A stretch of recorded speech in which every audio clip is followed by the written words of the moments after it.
রাসূল করিম সাল্লাল্লাহু আলাইহি সাল্লামকে আল্লাহ তাআলা ঘোষণা করে দিলেন, লাস্তা আলাইহিম বিমুসাইতির। হে মুহাম্মদ, আপনাকে দারোগা করে পাঠানো হয় নাই। আপনি দারোগা না, আপনার পরিচয় দারোগা না, বরং আপনার পরিচয় আমি দিচ্ছি। আপনার পরিচয় আপনি হচ্ছেন রাহমাতুল লিল আলামিন। কোরআন নাজিল করে আল্লাহ তাআলা তার সম্পর্কে পরিচয় দিচ্ছেন, আশিদ্দাউ আলাল কুফফারি রুহামাউ বাইনাহুম। সুবহানাল্লাহ। আমার মুহাম্মদ সমস্ত মুমিনদের জন্য তিনি রহমা, আর কাফেরদের জন্য তিনি অত্যন্ত কঠিন। আপনি সেই রাসূল সাল্লাল্লাহু আলাইহি সাল্লামের সুপারিশের জন্য কাল কিয়ামতে হাজির হবেন, তার সুপারিশ ছাড়া আপনি জান্নাতে যেতে পারবেন না। সবাই ইয়া নাফসি ইয়া নাফসি বলবে, ইয়া নাফসি ইয়া নাফসি।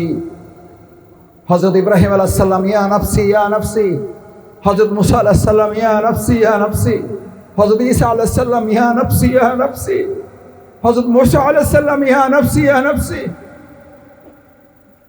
হযরত নূহ আলাইহিস সালাম ইয়া নাফসি ইয়া নাফসি। মানুষ গিয়ে জিজ্ঞেস করবে, আপনি ইব্রাহিম না? আপনি একটু আমার জন্য সুপারিশ করেন। কয় যে আজকে আমি আমার জন্য যথেষ্ট নই, আমার কাছে গেলে হবে না, মুহাম্মদ সাল্লাল্লাহু আলাইহি সাল্লামের কাছে চলে যাও। আল্লাহর বান্দা বান্দিরা পাগলের মতো এদিক ওদিক ছোটাছুটি করবে, সব জায়গায় শুধু শুনতে পাবে ইয়া নাফসি ইয়া নাফসি।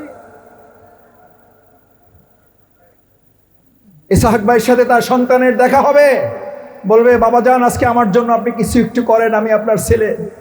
ইসহাক ভাই সেদিন হাদিসের বর্ণনা বলবে, তুমি আমার কিসের ছেলে? আমি তো দুনিয়াতে বিয়েই করি নাই, আমার তো বিয়েই হয় নাই। শফিকুল ইসলাম মাসুদের সাথে তার সহধর্মিনীর দেখা হবে, বলবে, তুমি আমাকে এত পছন্দ করতে, আমাকে ছাড়া একটা রাত ঘুমাইতে পারতা না, আজকে তুমি আমার জন্য কিছু একটু করো। বলছে, বলো কি? আমার তো মাথা ঠিক নাই, আমি তো কোনোদিন কাউরে বিয়ে করি নাই, আমার কোনো বউ ছিল না। স্বামী বউকে ভুলে যাবে, বউ স্বামীকে ভুলে যাবে, সন্তান বাবার পরিচয় দিবে না, বাবা সন্তানের কথা মনে করবে না।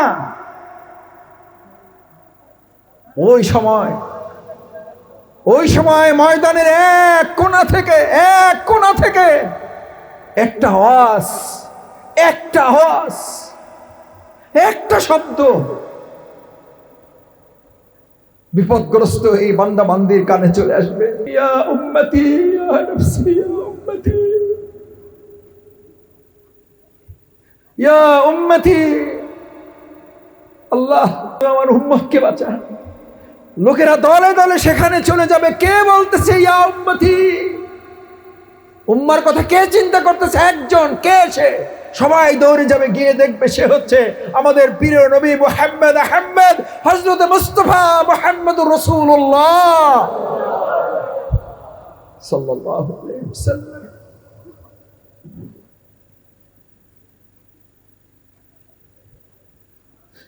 সেই রাসূলকে ছেড়ে আপনি স্লোগান দেন, আমার নেতা তোমার নেতা, অমুক নেতা তমুক নেতা। সেই নেতা, সেই মুহাম্মদুর রাসূলুল্লাহ সাল্লাল্লাহু আলাইহি ওয়াসাল্লামকে বাদ দিয়ে আপনি স্লোগান দেন অমুক নেতা স্মরণে, ভয় করি না মরণে। আজকে থেকে স্লোগান হবে, আমার নেতা তোমার নেতা, বিশ্বনবী মুস্তাফা। এই স্লোগান থেকে আমাদেরকে আর কেউ ফিরাতে পারবে না। প্রিয় নবী মুহাম্মদুর রাসূলুল্লাহ সাল্লাল্লাহু আলাইহি ওয়াসাল্লামের জীবন সম্পর্কে যিনি সবচেয়ে কাছে থেকে জানতেন, সবচেয়ে বেশি কাছে থেকে জানতেন, তিনি হচ্ছেন হযরত আয়েশা সিদ্দিকা রাদিয়াল্লাহু তাআলা আনহা। তাকে জিজ্ঞেস কর, আপনার মতো যদি আমাকে যদি এরকম হইতো, আমি যদি ওনার জায়গায় থাকতাম, আমাকে যদি জিজ্ঞেস করা হইতো মুহাম্মদুর রাসূলুল্লাহ সাল্লাল্লাহু আলাইহি ওয়াসাল্লাম জীবনের সম্পর্কে বলেন, তো গড়গড় করে শুরু করে দিতাম, উনি এটা খায়, ওটা করে, এইটা বলে, এইভাবে গোসল করে, এইভাবে বলে। উনি কিচ্ছু বলেন নাই।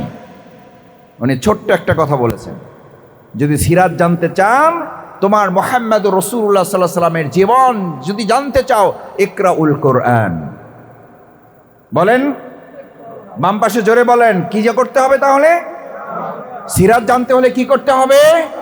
ইকরাউল কোরআন। কি পড়তে হবে? কোরআন পড়তে হবে। কোরআন হচ্ছে সিরাত। দুর্ভাগ্য, জমি জমার হিসাব জানেন? জানি মানে সব মনে আছে, কারা কনা কিরা সব জানা আছে। কোরআন পড়তে পারেন? কয় মাথায় ধরে না, বয়স হয়ে গেছে তো। জমি জমা ধরে, কোরআন ধরে না। কপাল পড়ছে না? আছে। এরকম কপাল পড়া লোক দশমিনে আছে, গলাচিপা আছে, রাঙ্গাবালি আছে, বাউফলে নাই? না, বাউফলে নাই। বাউফলে আছে, কালাইয়া আছে, কনকদিয়া আছে, আদাবাড়ি আছে, মদনপুরে তো প্রশ্নই নাই। থাকলে থাকতে পারে, মাছপাড়া আছে, থাকলে থাকতে পারে, চন্দ্রপাড়ায় আছে, কিন্তু এখানে তো সব আল্লাহর ওলিরা আছে, এখানে তো এরকম কেউ নাই। কয়টাও আছে।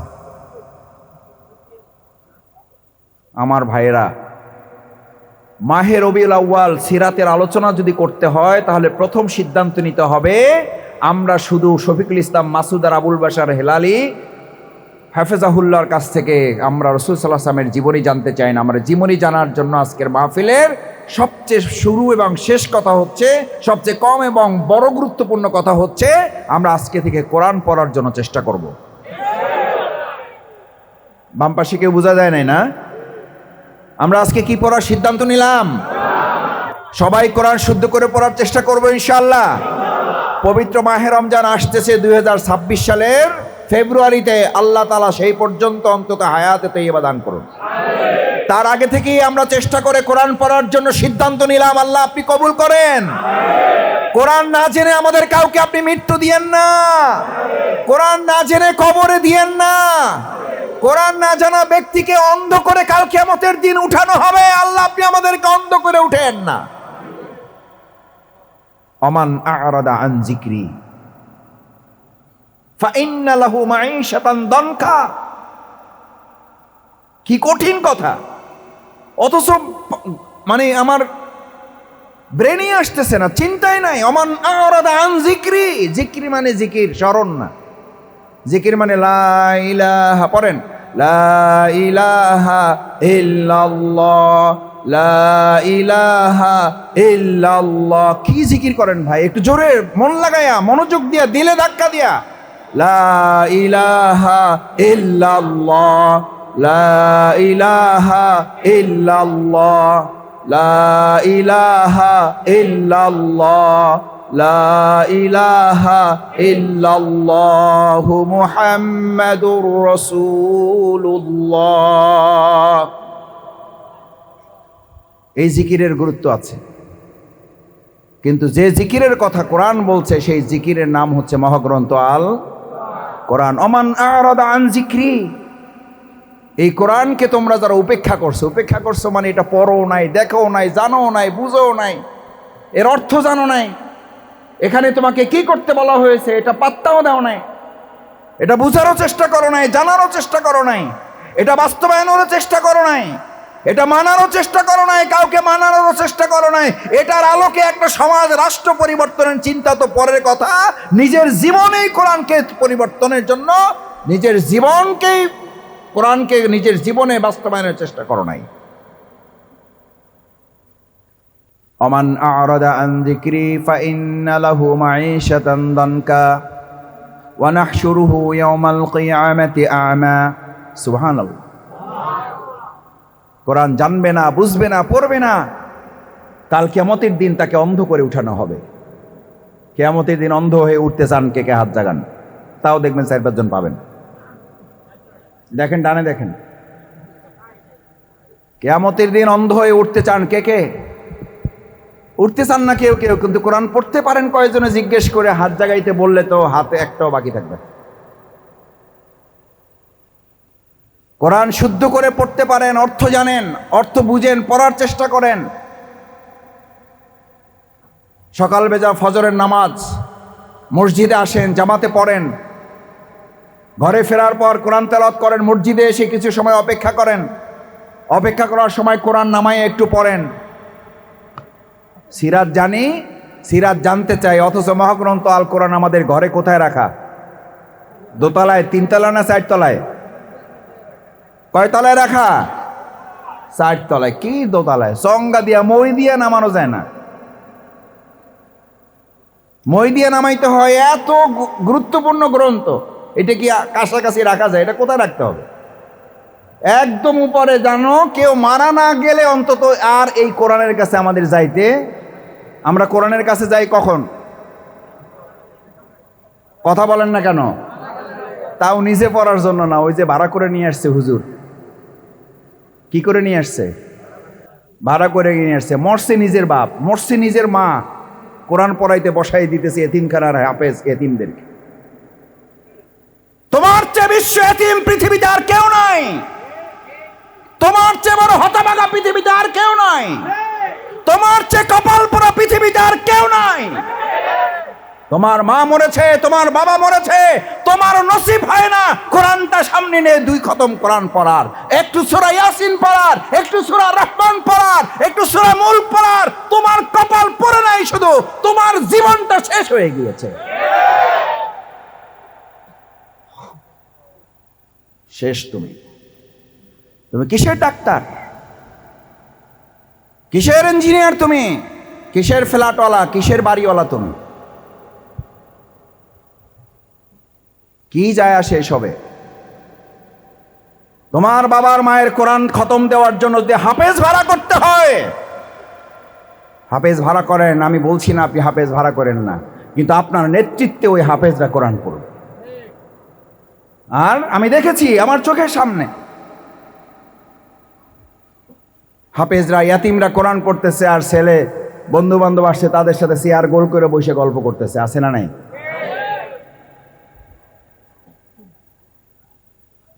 আজকে আর একটা সিদ্ধান্ত নিতে চাই।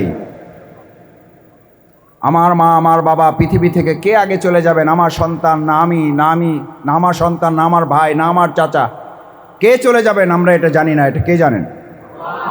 এটা কে নির্ধারণ করেন? আজকে একটা সিদ্ধান্ত নিতে চাই। আমার চেষ্টা থাকবে 5 ওয়াক্ত সালাত, 5 ওয়াক্ত নামাজ মসজিদে জামাতের সাথে আদায় করব নিয়মিত, এবং একই সাথে সালাতুল জানাজা যদি আমার সামনে আসে, আমার যদি সুযোগ হয়, আমার যদি তৌফিক হয়, তাহলে আমি যেন ওই সালাতুল জানাজায় ইমামতি করার যোগ্যতা অর্জন করতে পারে। আল্লাহ তৌফিক দান করুন। ও ভাই, আপনার মায়ের জানাজায় আপনি ইমামতি করলে যে আবেগ তৈরি হবে, আপনার বাবার জানাজায় আপনি ইমামতি করলে যে আবেগ তৈরি হবে, আপনার সন্তানের জানাজায় আপনি ইমামতি করলে যে আবেগ তৈরি হবে, আর একজন মানুষকে দিয়ে ইমামতি করলে কি সেই একই আবেগ তৈরি হবে? আপনার জীবনের তো সবচেয়ে মায়ের খেদমত। কেউ যদি বলে, আমাকে অন্য জিজ্ঞেস করে, মাসুদ ভাই মায়ের খেদমত করতে চাই, কি করা যায়? বাবার খেদমত করতে চাই, কি করা যায়? আমি বলি তাদেরকে, মায়ের খেদমত করতে চান, আল্লাহ যদি হায়াত আপনাকে বাড়ায় রাখে, আপনার মাকে যদি আপনার জীবনের আগে নিয়ে চলে যায় আল্লাহ, তাহলে মায়ের সবচেয়ে বড় খেদমত হচ্ছে আপনি আপনার মায়ের জানাজাটা সম্পন্ন করতে পারা, আপনার বাবার জানাজাটা ইমামতি করতে পারা, আপনার মায়ের কফিন কবরস্থ করার পর কবরের পাশে দাঁড়িয়ে আতর আর গোলবান ছিটিয়ে লাভ নেই, গোলাপ জল ছিটিয়ে লাভ নেই, ছিটান, কিন্তু ওই কবরের মাটির উপরে শত শত হাজার হাজার বোতল গোলাপ জল ছিটানো আর সন্তানের চোখের 1 ফোঁটা পানি গোটা পৃথিবীর জাহান্নামের আগুন নিভিয়ে দেওয়ার জন্য যথেষ্ট হয়ে যায়। বলছি ভাইয়েরা, আজকে একটা সিদ্ধান্ত নিতে চাই। কি সিদ্ধান্ত? হয় আমি অন্তত সালাতুল জানাজার ইমামতি করার যোগ্যতা অর্জন করব, না হলে আজকে সিদ্ধান্ত নিয়ে যাব। আমার খুব ভালো লাগছে, প্রায় অভিভাবকের সাথে তার সন্তান অথবা নাতি নাতনিরা এখানে এসেছেন। সিদ্ধান্ত হবে, আমি যদি একান্ত চেষ্টা করে নাও পারি, আমার সন্তান, আমার এই নাতি নাতনিদেরকে সালাতুল জানাজার জন্য আমরা উপযুক্ত করতে যা করা লাগে আমরা করব। করবো ইনশাআল্লাহ। আমাদের দাম একটু কমান না ভাই, আমাদের দাম একটু কমান। আমাদের এত দাম দেন কেন? আমাদের দাম বাড়ে কখন?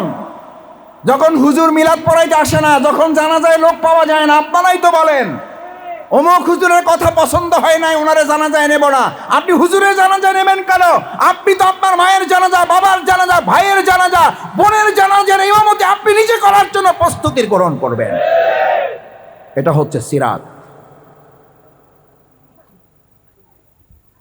আপনি দুনিয়ার এত কিছু পারেন, আপনি মেম্বারগিরি করতে পারেন, আপনি চেয়ারম্যানগিরি করতে পারেন, আপনি মসজিদের সভাপতি হওয়ার জন্য লাফালাফি করতে পারেন, ছোট্ট একটা মাদ্রাসার সভাপতি হওয়ার জন্য মারামারি খাটাখাটি পর্যন্ত হয়ে যাচ্ছে। আর আপনি আপনার মায়ের জানাজা পড়ার জন্য সামান্য প্রস্তুতিটিকে আপনি গ্রহণ করতে পারেন নাই। শফিকুল ইসলাম মাসুদের চেয়ে কপাল পরা বদনসিব পৃথিবীতে আর কে থাকতে পারে?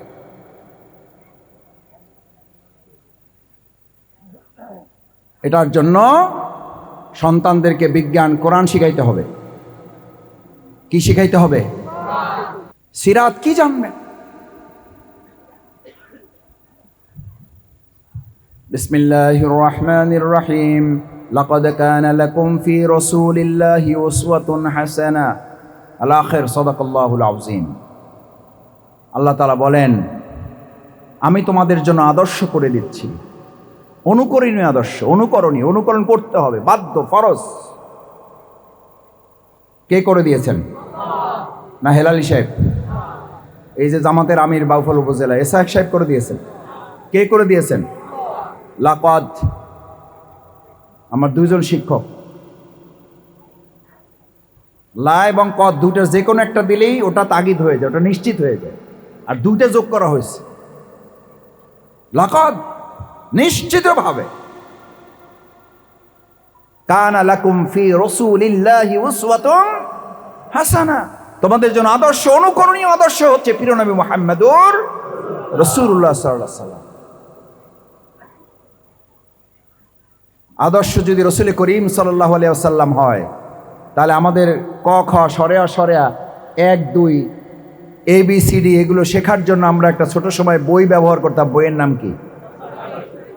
বইয়ের নাম কি? বাম পাশে গেটে শোনা যায়, গেটে। বইয়ের নাম কি? আদর্শ লিপি। কেন আদর্শ লিপি? ওইটা লেখে ঘুরাইলে হাতের লেখা কি হয়? সুন্দর হয়। আর কোরআন হাতের লেখা ঘুরাইলে, কোরআনের মধ্যে ঘুরলে চরিত্র সুন্দর হয়। সুবহানাল্লাহ, সুবহানাল্লাহ। সরার উপরে ঘুরলে হাতের লেখা সুন্দর হয়, কোরআনের মধ্যে ঘুরলে চরিত্র সুন্দর হয়। আমরা কোরআন বাদ দিয়ে ঘুরতেছি কিসের মধ্যে?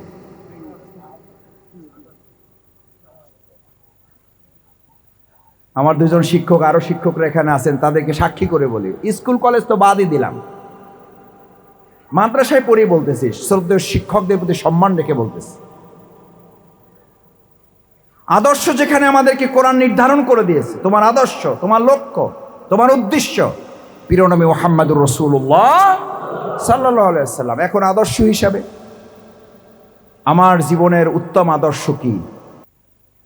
এই বাংলাদেশের বিগত 15 বছর এক টানা শুধুমাত্র ক্লাস 3, 4, 5, 6 না BCS পর্যন্ত তাকে বলতে বাধ্য করা হয়েছে তার আদর্শ হচ্ছে বঙ্গবন্ধু প্রেসিডেন্ট মরহুম শেখ মুজিবুর রহমান। না করা হয় নাই?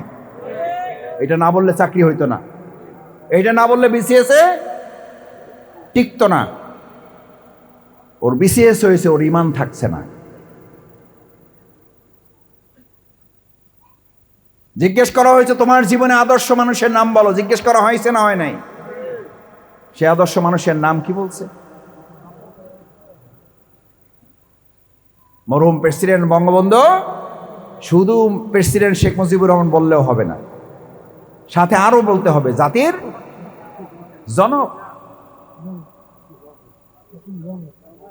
এই পিতা নির্ধারণ করার রাজনীতি বাংলাদেশের মুসলমানদের উপর আর চাপিয়ে দেওয়া যাবে না। আমাদেরকে 17 বছর নয় 53 বছর দেশ স্বাধীনের পর এই মানুষের আদর্শ শিখাইতে শিখাইতে রাসূল সাল্লাল্লাহু আলাইহি ওয়াসাল্লামের আদর্শ শুধুমাত্র এই পর্যন্ত না, বিশ্ববিদ্যালয়ে পড়া শেষ করে ফেলেছে। রাসূল সাল্লাল্লাহু আলাইহি ওয়াসাল্লামের সিরাতের একটা বই পড়ার নসিব তার হয় নাই। এরকম বহু মাস্টার ডিগ্রি ছাত্রছাত্রী আছে না নাই?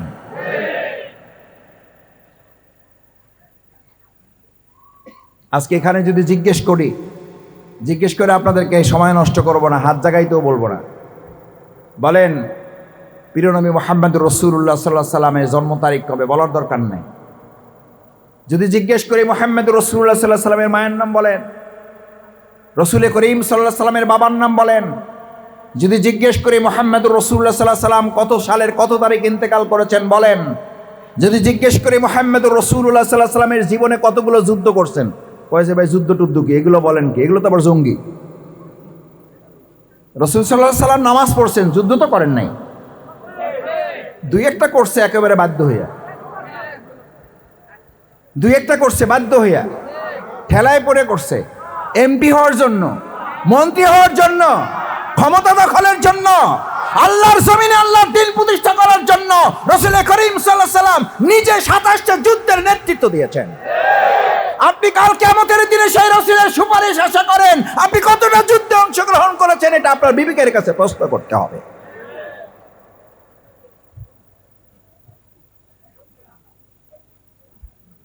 কতটা যুদ্ধে অংশগ্রহণ করেছেন? আপনি কয়টায় করছেন ওইটা জিজ্ঞেসি। আপনি কয়টায় করেছেন এটা জানতে চাচ্ছি। রাসূল করিম সাল্লাল্লাহু আলাইহি ওয়াসাল্লামের সুপারিশ প্রত্যাশা করেন। রাসূল করিম সাল্লাল্লাহু আলাইহি ওয়াসাল্লামের এই জীবন যুদ্ধকে আল্লাহর দ্বীনকে বিজয় করার জন্য, এই দ্বীনের দাওয়াত মানুষের কাছে পৌঁছাবার জন্য দান মোবারক শহীদ হয়েছে না হয় নাই? আপনার দাঁতে একটু হাত দেন দেখি। আপনার দাঁতে একটু হাত দেন দেখি। কয়টা দাঁত আপনার পড়ে গেছে? আপনি রাসূলের আশেক। আজকে মিষ্টি বিতরণ হবে। মাহে রবিউল আউয়াল পালন না করলে ঈমান থাক। মিষ্টি না খাইলে সিরাত পালন হবে না, মিষ্টি না খাইলে রবিউল আউয়াল পালন হবে না। অথচ যেই রাসূল সাল্লাল্লাহু আলাইহি ওয়াসাল্লামের সুপারিশ আপনি চাচ্ছেন, সেই রাসূল সাল্লাল্লাহু আলাইহি ওয়াসাল্লাম 27টা যুদ্ধ করেছেন তার জীবনে দ্বীন প্রতিষ্ঠার জন্য। আমার আপনার জীবনে যুদ্ধ আসলো না কেন? আমার আপনার জীবনের দান মোবারক শাহাদাতের ঘটনা আমার সামনে আসলো না কেন? রাসূল করিম সাল্লাল্লাহু আলাইহি ওয়াসাল্লামের জুতা মোবারক রক্তে আটকে গেল, আমার জীবনে জুতা মোবারক রক্তে আটকে গেল না কেন? রাসূল সাল্লাল্লাহু আলাইহি ওয়াসাল্লাম তায়েফের ময়দানে ইসলামের দাওয়াত দিতে গিয়ে সেন্সলেস হয়ে পড়ে থাকলেন, আমার জীবনে সেন্সলেস হয়ে পড়ে থাকার মতো ঘটনা ঘটেছে কিনা? আমার সম্মানিত মুসল্লিয়ানে কেরাম, মুহাম্মদুর রাসূলুল্লাহ সাল্লাল্লাহু আলাইহি ওয়াসাল্লাম যে যুদ্ধ করেছেন দ্বীন বিজয়ের জন্য, সামনে আমাদের দ্বীন বিজয়ের জন্য, ইসলামকে বিজয়ের জন্য, ইসলামকে প্রতিষ্ঠিত করার জন্য, ইসলামকে ক্ষমতায় নেওয়ার জন্য একটা যুদ্ধের সময় সামনে আসতেছে না? আসতেছে না? সেই সময় হয়েছে বুলেটের যুদ্ধ, তীর ধনুকের যুদ্ধ। আর এখন আমাদের সামনে আসতেছে কিসের যুদ্ধ? ব্যালটের যুদ্ধ। আমরা যদি ওই জামানায় থাকতাম রাসূল সাল্লাল্লাহু আলাইহি ওয়াসাল্লামের সময়, তাহলে সেই সময় যদি আমাদের জন্মগ্রহণ করার সৌভাগ্য হতো, তাহলে রাসূল সাল্লাল্লাহু আলাইহি ওয়াসাল্লামের সাথে দ্বীন বিজয়ের ওই যুদ্ধে আমরা অংশ নিতাম না? নিতাম না? আজ রাসূল সাল্লাল্লাহু আলাইহি ওয়াসাল্লাম নেই, তার উত্তরসূরি আছে না নাই? ওই সময় আবু জেহেল আবু লাহাবরা ছিল, এখন আবু জেহেল আবু লাহাবরা আর উত্তরসূরি আছে না নাই? তাহলে যুদ্ধ চলবে না? চলবে না? যুদ্ধ আছে না নাই? যুদ্ধ হবে না? হবে না? এই যুদ্ধে আমরা লড়াইতে অংশগ্রহণ করবো কিনা দেখি, জানতে চাই।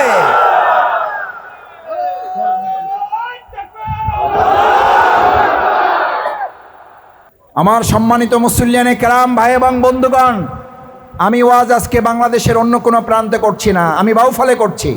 শুধু বাউফলে করছি না, আমার প্রাণপ্রিয় ইউনিয়নে করছি। আমার ভাইদের সামনে বক্তৃতা করার জন্য দাঁড়াই নাই, আমি বক্তৃতা করার জন্য আসিও নাই এখানে। আমি এসেছি আপনাদেরকে একটু সালাম দেওয়ার জন্য এবং একটু দোয়া নেওয়ার জন্য।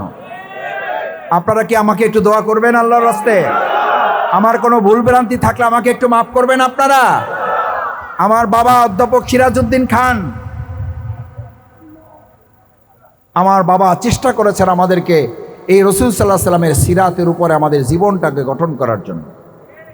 অনেকে জিজ্ঞেস করেছেন, চারটা ছেলেকে মাদ্রাসায় দিয়ে দিলেন কেন?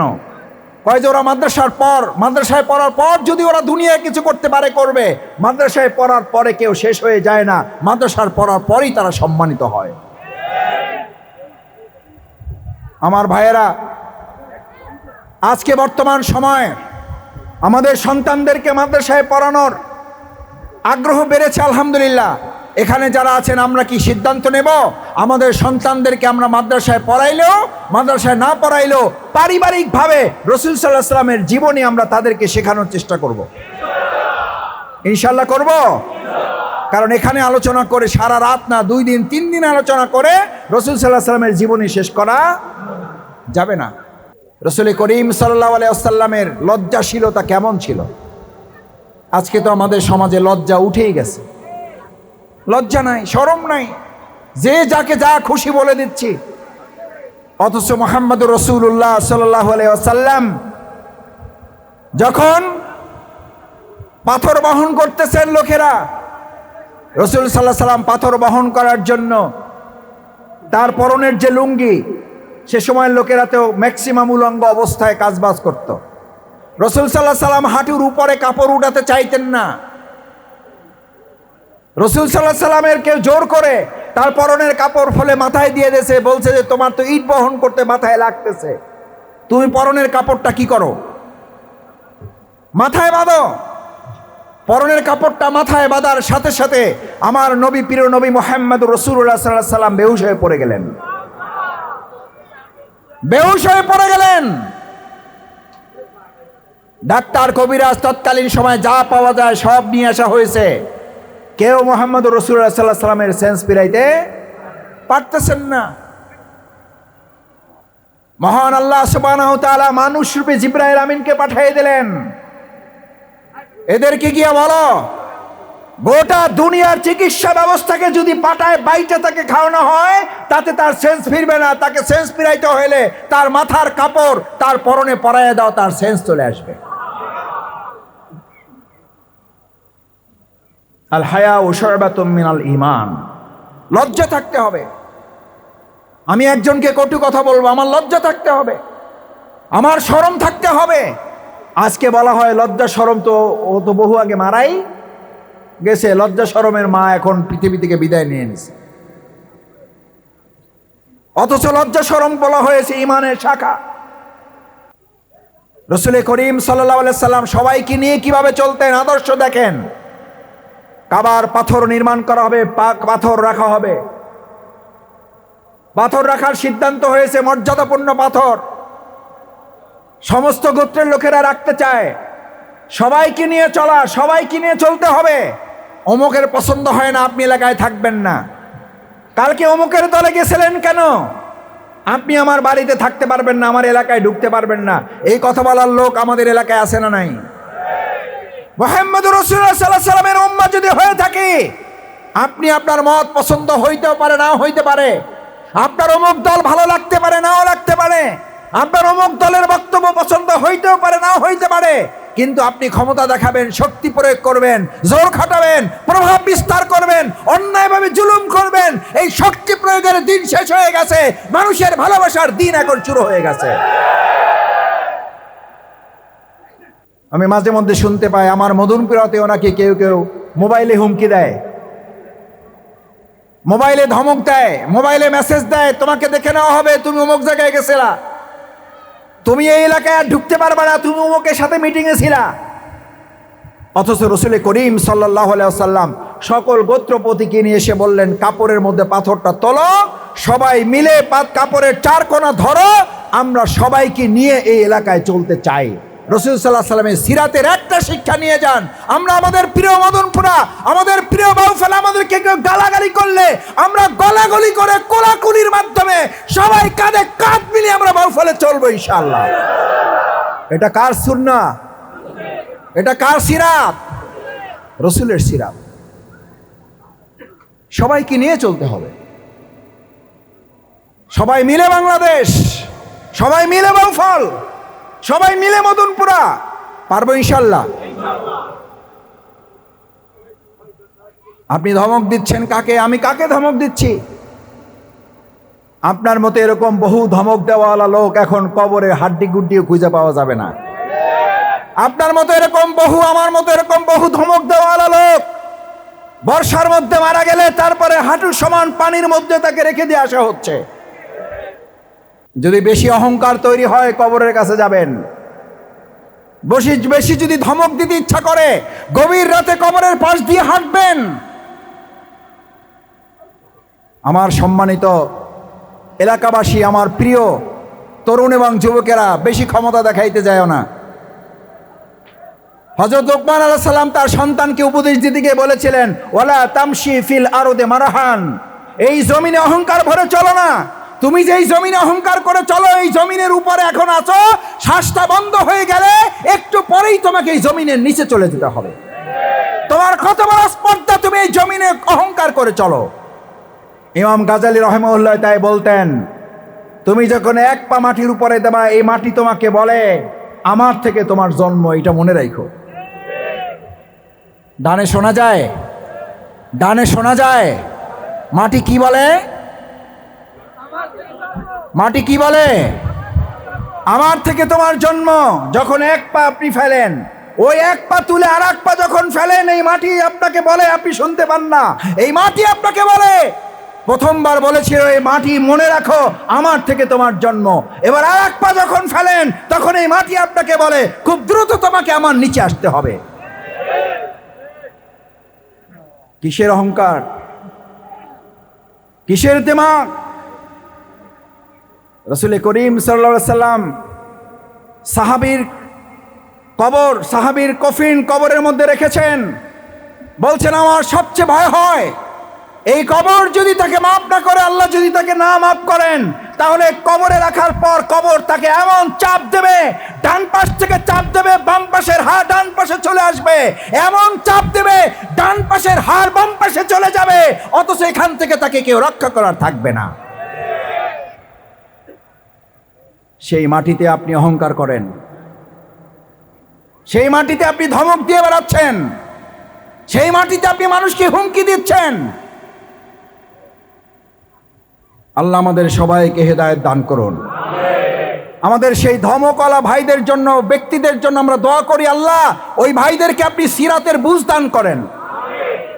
আমার ভাইয়েরা, জোর করে হুমকি দিয়ে, ধমকি দিয়ে, চোখ রাঙিয়ে, থ্রেট করে মানুষকে হেদায়েতের পথে, ভালো পথে নিয়ে আসা যায় না। মুহাম্মদের পরে সিরাত আজকে আমাদের এই শিক্ষা দেয়, ধমকের রাজনীতি, হুমকি ধামকি, চোখ রাঙানোর রাজনীতি, বন্দুক দিয়ে রাজনীতি, মামলা হামলার রাজনীতি এই বাংলাদেশে মুসলমানদের উপর আর চাপিয়ে দেওয়া যাবে না, যাবে না, যাবে না।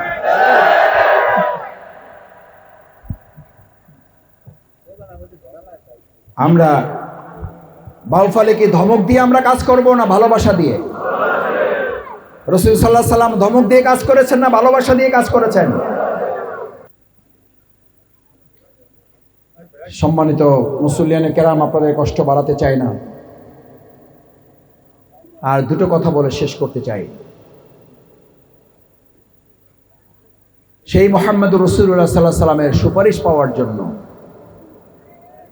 আজ এখানে যারা সিরাত শুনতে এসেছি, আমরা আজকে সিদ্ধান্ত নিতে চাই, আমাদের জীবন থেকে আর এক ওয়াক্ত সালাত ছুটে যাবে না।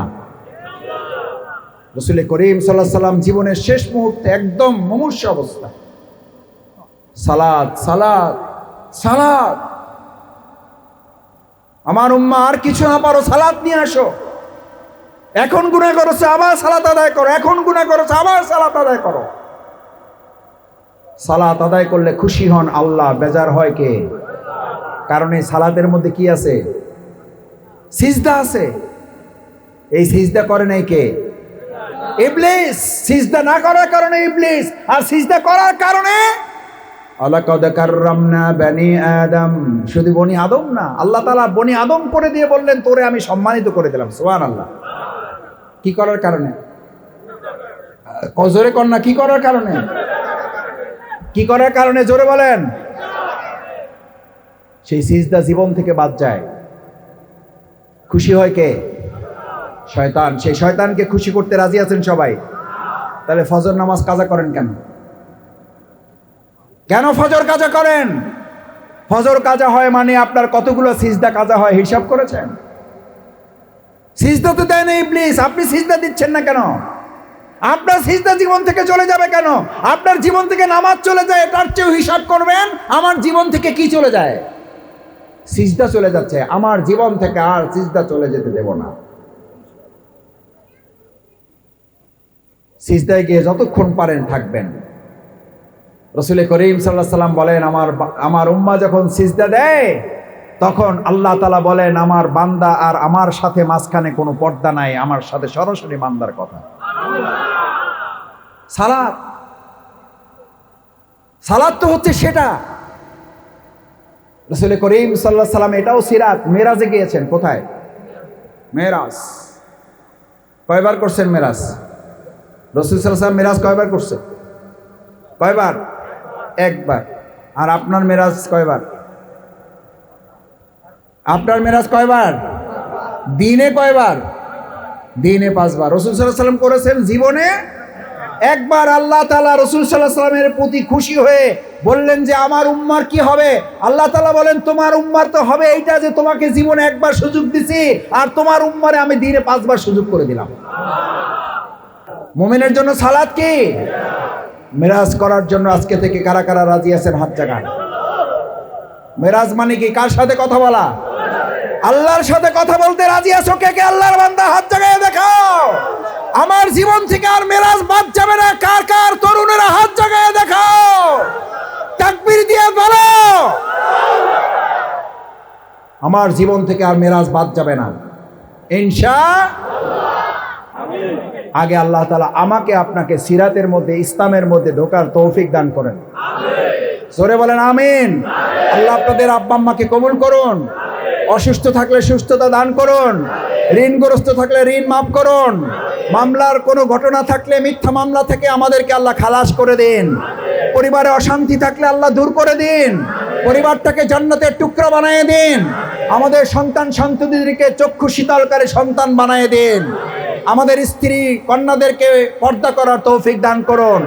আল্লাহ আপনি মেহেরবানি করে আমাদেরকে হালাল হারাম বেঁচে চলার তৌফিক দান করেন। আমাদের প্রিয় মাতৃভূমি বাংলাদেশটাকে আল্লাহ মেহেরবানি করে ইসলামের জন্য কবুল ও মঞ্জুর করেন। আল্লাহ প্রিয় বাউফলটাকে ইসলামের জন্য আর কোরআনের জন্য কবুল করেন। সেই প্রত্যাশা ব্যক্ত করে আপনাদের সবাইকে আল্লাহ তাআলার একজন প্রিয় গোলাম ফাদখুলি ফি ইবাদি ওয়াদখুলি জান্নাতি, আসুন আমরা আল্লাহর গোলাম হই, তার জান্নাতে প্রবেশ করার জন্য নিজেকে প্রস্তুত করি। আল্লাহ আমাদের সবাইকে সেই তৌফিক দান করুন। সকলে বলুন আমিন।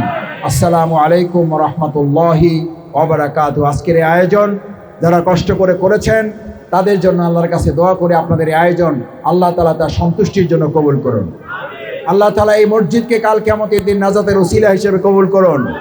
এই মসজিদের খাদেম যারা, মুসল্লি যারা, এবং বিশেষভাবে আমাদের ভাই যারা এই আয়োজন করেছেন, আপনারা সবাই মিলে যে পরিশ্রম করেছেন, আল্লাহ তাআলা সকলের বুদ্ধি, পরামর্শ, পরিশ্রম, আর্থিক কোরবানি কবুল করুন। আসসালামু আলাইকুম ওয়া রাহমাতুল্লাহি ওয়া বারাকাতুহু। দোয়া করেন। আমি দোয়া করে দিলাম। আমি চলে যাব। আমি আমার দোয়া শেষ। ঠিক আছে? কিভাবে দেবে?